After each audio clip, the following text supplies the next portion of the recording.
So this office was created to fill in the gaps, to really help agencies move people into housing in a quicker process. Also, people have been traditionally housing one here, one there type of deal, but to large groups of individuals who are currently street homeless, how do we move those large groups indoors so that we can be able to triage and get them off the street? So Salvation Army's program, next chapter is, I think it's going to be an amazing program. When you start talking about workforce development and things that help persons who are in transition, you have to think about how they can self-sustain. Employment is the best way.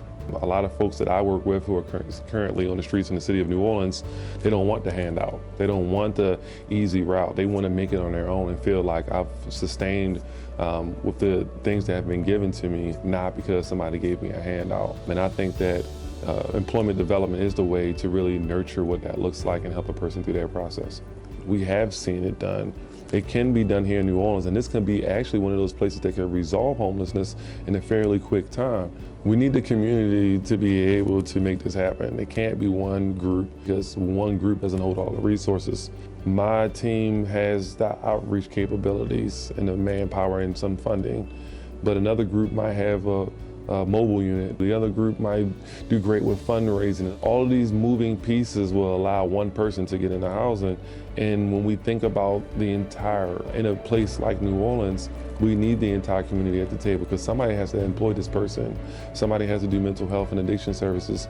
Someone has to help them reconnect to their family.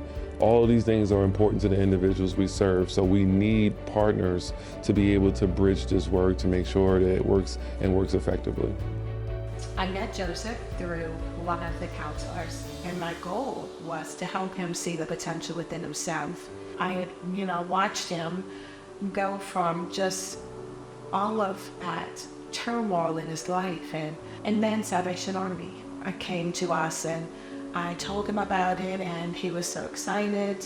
He has stability here. He has people surrounding him, pouring into his life. And it's just been a game changer.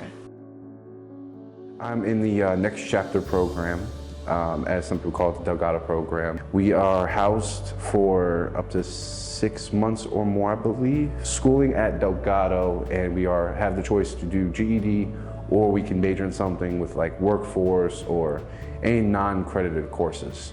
And we're able to finish our education. I'm personally taking GED, and I want to major in something afterward. I was raised in Kenner for the first 15 years of my life. We were living in this small apartment. My dad was always working 2 jobs.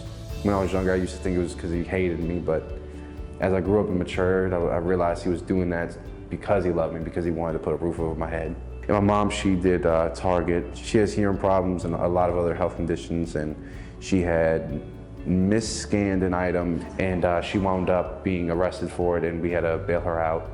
And after that is when she started having problems with drinking. And we ended up, after that, living in a motel lodge, which was not rock bottom, but it was very close to it. And that was kind of the start of my homeless journey.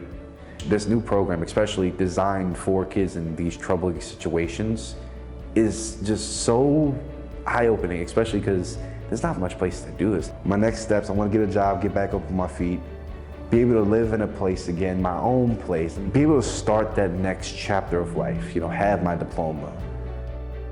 The Salvation Army New Chapter program is where you want to invest your time and money, because it's making a difference. You can look at Joseph and see his story and the change in him, and that's just one of hopefully many to come.